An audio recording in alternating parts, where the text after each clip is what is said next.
Good evening. In a significant development, over 33,000 Boeing employees are on strike, halting airplane production and impacting the company's finances. Represented by the International Association of Machinists and Aerospace Workers, these employees walked off after rejecting a contract offer. Boeing's new CEO, Kelly Ortberg, has called for a cultural shift within the company and acknowledged the financial strain caused by the strike.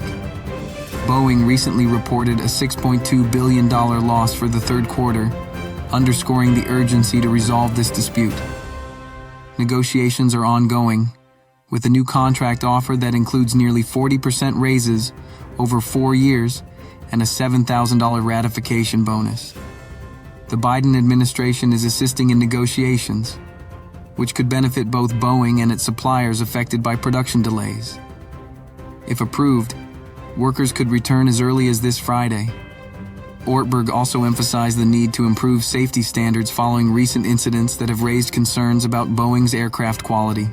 As the situation develops, reaching an agreement is crucial for both the workers and Boeing's recovery. Stay tuned for updates on this story. Thank you for watching. Don't forget to like and subscribe for more news updates.